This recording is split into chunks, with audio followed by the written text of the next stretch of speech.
सभी छोटे बड़े श्रोताओं को सुनीता भटनागर का प्यार भरा नमस्कार। ऑडियो स्टोरीज के हमारे चैनल कहानी जगत में आप सभी का स्वागत है। हिंदी कहानियों की श्रृंखला में आइए आज सुनते हैं मनोज शर्मा जी द्वारा रचित कहानी एक रिश्ता अनकहा सा। एक हाथ से ट्रॉली बैग को खींचते हुए और दूसरे हाथ में हाथ से सिले बैग को लिए कदम दर कदम आगे घसीटता बढ़ता जा रहा था। पास ही स्टेशन से ट्रेन अब सीटी की आवाज़ और ईंधन से निकलते धुएं को यहाँ छोड़ती हुई आगे बढ़ चली थी। मैं शहर को कहीं पीछे छोड़ता हुआ गांव की ओर बढ़ रहा था। काठ से बने पुल पर लंबे और घने पेड़ों से आ रही छांव मेरे इस सफ़र का शायद अंतिम बेहतरीन पड़ाव होगा।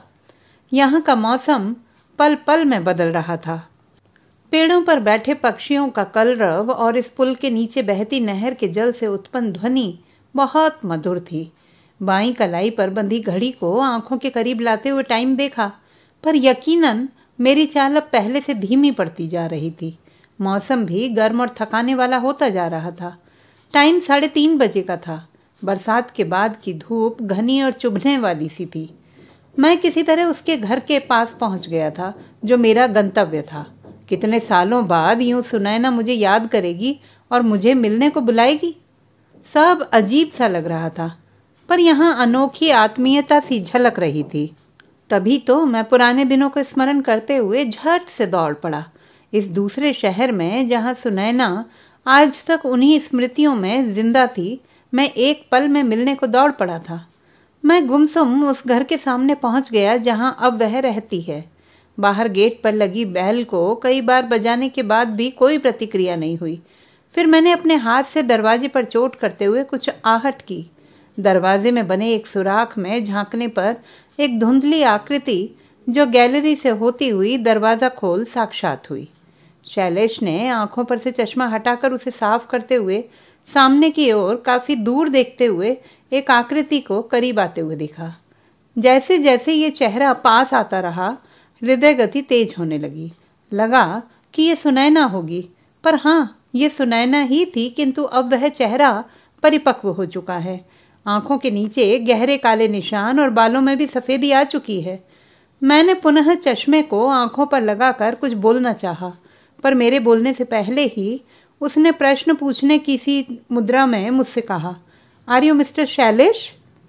उसे देखते ही मैं उन्हीं पुराने दिनों में खोता चला गया जिनसे मैं चाहकर भी नहीं निकल सका था कभी। मुझे बैठने के लिए कहा उसने, पर कुछ ही देर में जलपान के बाद आराम कुर्सी पर बैठते ही मेरी आंख सी लग गई। मैं डायरी के उन्हीं पन्नों में लौट गया जो बीते सालों में खींच ले गए। बात उन दिनों की थी जब मैंने नौकरी शुरू की थी। क्या थे मेरे ऑफिस के वे शुरुआती दिन, जब ऑफिस में दिन के 2 बज चुके थे। उस दिन मौसम बेहद ठंडा था, तभी तो ऑफिस के अंदर भी बाहर की सी ठंड थी। शैलेश ने एक पुराने रजिस्टर पर से नज़र हटाते हुए सामने खुली खिड़की पर डाली। आकाश में बादलों का एक बड़ा पहाड़ लगातार आकार बदल बदल कर इधर ही ताक रहा था। कहीं बीच बीच में पंछियों की लंबी कतार इधर से उधर आकाश को चीरते जा रही थी। आधा ऑफिस अभी भी लंच से लौटा नहीं। इक्का दुक्का लोग अपनी सीटों पर सुस्ता रहे हैं। अभी भी वहां पहुंचने में, जिसके लिए मैं बेहद अधीर हुआ जा रहा था, वहां पहुंचने में अभी 2-2.5 घंटे हैं। पर सुबह से ही न जाने कितनी दफ़ा टाइम देखा जा चुका है। शैलेश ने मिलने के चक्कर में न कुछ खाया न कुछ खास काम किया। आज बल्कि सुबह से रिपोर्टिंग हेड मिस्टर माथुर के पास कई बार जा चुका है, ये बताने कि उसे 4 बजे निकलना है। पर माथुर साहब भी चुटकियां लेने में कम न थे और कह देते कि ठीक है, पर जल्दी क्या है भाई, 4 तो बजने दो। यही नहीं, उन्होंने ऑफिस की दूसरी ब्रांच जो दूसरे शहर में यहाँ से दूर थी, ट्रांसफ़र के लिए भी पूछ लिया था। ये सुनकर शैलेश कई बार खींच जाता। ऑफिस के सभी लोग अपनी अपनी सीट पर अपने अपने काम कर रहे थे, पर शैलेश का दिल दिमाग कहीं और ही है। सामने पिंक सूट में बैठी मिसेस कुलकर्णी भी कई बार जल्दी जाने का सबब पूछ चुकी थी, और शैलेश कहीं और ही किसी दुनिया में खोया हुआ था। रह रह कर वही बातें उसे विचलित कर रही थी जो पिछले 4 सालों से उसके साथ थी। कैसा था वह 3 साल पहले वाला दिन? उस दिन मेहता एंड सन्स को फ़ोन करना था, पर नंबर नहीं मिल रहा था। उसी दिन परेशानी में न जाने कितने अनजान नंबर्स पर फ़ोन लगा दिया था। उसे क्या पता था कि इन्हीं अनजान नंबरों में ही कहीं मेरी ज़िंदगी भी होगी। उस दिन शैलेश ने टेलीफोन डायरेक्टरी से देखकर एक नंबर लगाया था, पर गलत नंबर कहकर दूसरी तरफ से फ़ोन काट दिया गया था। समय बीतता चला था, पर एक नंबर जो कभी किसी रोज़ मिला था, लगा जैसे कोई राह ही देख रहा था। और फिर एक दिन जब फिर से लिखे नंबर को डायल कर दिया था, इस बार फ़ोन का रिसीवर उठाया गया, पर दूसरी ओर से केवल एक शांत सी प्रतिक्रिया थी। पर उस चुप्पी में भी गहरी आत्मीयता सी थी जो उस ओर खींच रही थी। सामने गर्द से भरे टेबल पर थोड़ी देर पहले चाय पिए गए कप प्लेट के निशान बन चुके थे। बीच बीच में खिड़की के पर्दे हवा के जोर से आगे पीछे की ओर लहरा रहे थे। उस दिन न जाने क्यों ऐसा लगा था कि दूसरी ओर सुनैना होगी, पर शायद सुनैना ही थी। उसके बाद तो उस नंबर पर फ़ोन मिलाना अब डेली रूटीन सी हो गया था। न जाने क्यों फ़ोन के दूसरी तरफ के चेहरे को जानने की इच्छा प्रबल होती गई, और एक दिन शांति को चीरती वह आवाज़ कानों तक पहुंच ही गई। माता पिता का साया तो बचपन से ही उठ गया था। बुआ ने ही उसे जीने लायक बनाया था, किंतु फिर भी वह सदा दया, कृपा, हीन और ईर्ष्या का पात्र रहा था। मुफलिसी के रहते वह इंटर तक ही पढ़ाई कर सका था। सफ़ेदी से पुती दीवार जिस पर एक कैलेंडर लगा था और जिस पर तारीखें नित्य बढ़ती जा रही थी, कुछ तारीखों पर सर्कल किए हुए थे, जिन पर नीले, लाल और अन्य रंगों से कुछ निशान या इंग्लिश में लिखे हुए कुछ शब्द थे, पर इन सब का क्या मतलब होगा मुझे अभी तक नहीं पता चला था। नित्य कोई ना कोई तारीख किसी गोले में रंगीन होती रहती थी। आसमान में आज भी कई रंग थे, कहीं सफ़ेद तो कहीं नीला, पर दूर क्षितिज अब स्याह नारंगी सा हो चला था। अब वह नंबर रटा जा चुका था। आज शैलेश ने हिम्मत करके सामने वाली आवाज़ से उसका नाम पूछ ही लिया। यद्यपि पहले तो सुनैना ने टालने की कोशिश की, पर काफ़ी आग्रह और थोड़ी जिरह के बाद सुनैना ने अपना परिचय दे ही दिया। थोड़े ही दिनों में अब शैलेश, सुनैना दोनों काफ़ी घुल मिल गए। दिन बीतने लगे थे, पर अभी तक मिले नहीं थे वो दोनों। उन दोनों का दिनों दिन लगाव बढ़ता ही जा रहा था, और उन दोनों ने एक दूसरे से कसम ली कि वे दोनों कभी भी रूबरू नहीं होंगे। दिल जुड़ चुके थे। अब वह सुख दुख के साथी बन चुके थे। आकाश में मस्त पंछियों की भांति वह कलरव करते थे, पर शैलेश ने कभी भी अपनी अपंगता के बारे में जिक्र नहीं किया। सुबह शाम, दिन रात वह दोनों एक दूसरे के ख्यालों में रहते थे। यहाँ तक कि रविवार छुट्टी के दिन भी पब्लिक कॉल से कॉल कर लिया करते थे, पर कभी भी पसंद, नापसंद और प्रेम के अलावा उन्होंने कभी कोई बात नहीं की थी। सब दिन एक से लगने लगे थे और वह दोनों मज़े मज़े में जिंदगी बसर कर रहे थे। दिल दिमाग पर हावी होने लगा था। प्रेम के मध्य ज़रूरतें बढ़ने लगी थीं। केवल फ़ोन के सहारे ही जिंदगी निकालना अब भारी लगने लगा था। ये जिंदगी यथार्थ होते हुए भी कल्पना से भरी पूरी थी, पर शैलेश को हमेशा ये लगता कि उसकी सच्चाई को जानते ही सब खत्म हो जाएगा।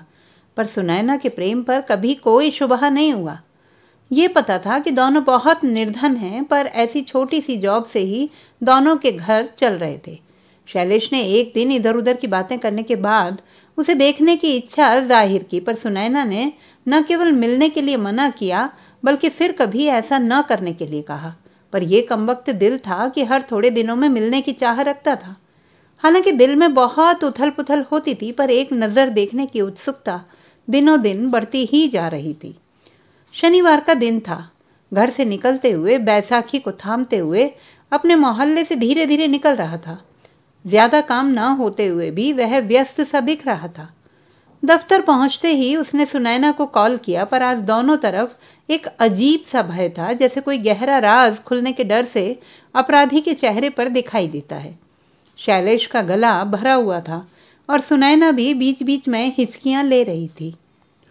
ठीक 4 बजे डाबर लिमिटेड के ऑफिस का पता पूछते हुए, जहां की सुनैना जॉब करती थी, शैलेश सीढ़ियों के द्वारा दीवारों का सहारा लिए ऑफिस के नीचे खड़ा था। शनिवार होने के कारण लोग ऑफिस से बाहर की ओर निकल रहे थे। आसमान साफ था, पर कुछ बड़े बादल छोटे बादलों को अपने में समेटे जा रहे थे। बीच बीच में बहते समीर से सामने खड़े दरख्त झूल रहे थे। शैलेश वहीं खड़ा इंतजार करने लगा। 4:30 बज चुके, पर अब तक सुनैना अपनी फ्लोर से नीचे नहीं आई थी। बहुत देर इंतजार के बाद शैलेश सीढ़ियों के सहारे बैसाखी थामे ऊपर फ्लोर की तरफ बढ़ने लगा। इस मंजिल पर वीरानगी छाई हुई थी। दाईं तरफ मुड़ते हुए एक एक कदम टेकता शैलेश आगे बढ़ता जा रहा था। बैसाखियों के सहारे चलने की आहट से सन्नाटे में यह आवाज गूंज रही थी। दूसरी ओर दीवार की ओट में बैठी सुनैना अजीबोगरीब कश्मकश में स्वयं को पा रही थी। छत पर घूमते पंखे की हवा में भी वह पसीने से लथपथ थी। वो समझ नहीं पा रही थी कि उसने मिलने की अनुमति देकर कुछ गलत तो नहीं किया। अपने ही अंदर पल भर में सैकड़ों ख्यालों को टूटते बनते देख रही थी। भयभीत आंखों और छटपटाते हृदय को स्वयं में समेटे सामने की ओर एक टक देखे जा रही थी। इधर अपनी ही परछाइयों का पीछा करता शैलेश बस करीब ही था। तेज आंधी और बरसात के आने के पूर्व का सा मौसम यहाँ उमड़ता जा रहा था। शैलेश ने सामने मेज की ओर बढ़ते हुए सुनैना सुनैना दो एक बार आवाज दी। सुनैना ने चौंकते हुए शैलेश की ओर मुंह किया, पर वह शून्य थी और कपकपा रही थी। उसने कोई जवाब नहीं दिया। कोई प्रतिक्रिया न पाकर और ऐसे बर्ताव को देखकर शैलेश को लगा कि उसकी अपंगता के विषय में सुनैना ने सब देख भांप लिया, इसी से उसकी प्रतिक्रिया ऐसी है। सुनैना निरुत्तर सी बस अचेतन बैठी है। शैलेश ने कई मर्तबा फिर पुकारा, पर सुनैना की आंखें रो दी और असंख्य चीखों को स्वयं में संभाले भरे गले से बोली, आपको यहाँ नहीं आना चाहिए था। मैं आपके सामने हाथ जोड़ती हूँ, यहाँ से चले जाइए। शैलेश अपनी असहज स्थिति और बेबसी को संभालते हुए पुनः सुनैना की ओर देखता रहा, पर सुनैना का उसकी ओर इस तरह एकटक देखे जाना और बस रोते जाने का सबब जानने को वह बेचैन था। शैलेश एक हारे हुए योद्धा की भांति लौट जाने को अब तत्पर था। उसे अपनी स्थिति पर स्वयं क्रोध, ईर्ष्या, दया के भाव पल पल में स्वचलित होते दिख रहे थे। उधर सुनैना की लगातार रोती आंखें बहुत कुछ कह रही थीं। वह बात जो आज तक कभी उसकी जुबान तक नहीं आई थी, वह होठों तक आते आते हमेशा कहीं अंदर ही दब जाती थी। पर अब जैसे ही शैलेश उदास मन से लौट रहा था, तभी उसने भरे मन से कहा, शैलेश, मैं तुम्हारे काबिल नहीं। शैलेश ने करुण स्वरों में आंखों में वेदना लिए सुनैना से कहा, एक बार मेरी आंखों में झांक कर तो देखो और मेरे प्रेम को देखो। सुनैना ने दुखी हृदय से शैलेश को कहा, आपको दिल की नजरों से ही देख सकती हूँ। तुम्हें साक्षात देखने के लिए मुझे दो आंखें चाहिए, पर मेरे पास तो तुम्हें देखने के लिए आंखें ही नहीं हैं। मैं अंधी हूँ शैलेश, मैं तुम्हें देख नहीं सकती हूँ। हाँ, मैं तुम्हें नहीं देख सकती। मैंने तुम्हें धोखे में रखा और इससे ज्यादा नहीं रख सकती। तुम चले जाओ, भगवान के लिए चले जाओ। शैलेश हतप्रभ सा खड़ा सुनैना के चेहरे की ओर देखता रहा और अपनी बैसाखी को संभालते हुए कहने लगा, सुनैना, तुम भी एक सच्चाई को सुनो जिसे सालों से मैंने तुमसे छुपाया है। मैं भी एक अपंग और लाचार इंसान हूँ। मेरी दोनों टांगे नहीं हैं। शैलेश अब स्वयं को संभाल नहीं पा रहा था। अपने सारे अरमानों पर वज्रपात होते देखकर वह रोते हुए लौटने लगा। उसकी अपनी जिंदगी उसका साथ छोड़े जा रही थी। वह सामने की ओर खुद को घसीटता हुआ चलने लगा। उसकी रुंधी जुबान से यही निकल रहा था कि अब सब कुछ खत्म हो चला। सुनैना भी औरों सी निकली। मेरे दिल मेरे जज्बातों को नहीं समझ सकी और धीरे धीरे कदम टेकता हुआ वह कुछ ही देर में वहां से ओझल हो गया। अब दोनों ओर अंदर बाहर इधर सुनैना सुबकियां लिए तभी से रोए जा रही थी। उसे नहीं पता था कि उसने गलत किया या ठीक, पर उसे इतना आभास हो रहा था कि दोनों ओर हजारों हृदयों पर एक साथ आघात हुआ है। वो हार्ड मांस की मूर्ति सी हो गई थी, मानो जिंदगी भर का सरमाया एक ही कठोराघात में खो दिया हो। शैलेश रात भर स्वयं को कोसता रहा और सुबह उठते उठते निर्णय ले लिया कि वह अब यहाँ नहीं रहेगा। पर उसे नहीं पता था कि कहाँ जाना है उसे। वह सुबह जल्दी दफ्तर पहुंच गया। आज उसको सारी आबो हवा अलग सी लग रही थी। उसे यहाँ एक एक पल भारी लग रहा था। मिस्टर माथुर के आते ही शैलेश ने आगे बढ़कर दूसरे शहर में भेजने वाले ऑफर को बिना शर्तों के हाँ कर दिया और वह जल्दी ही वहां से चला गया और फिर कभी नहीं लौटा। तो दोस्तों, ये थी हमारी आज की कहानी। आपको कैसी लगी कमेंट बॉक्स में लिखना ना भूलें। चैनल को सब्सक्राइब करें, लाइक करें और मित्रों के साथ शेयर करें।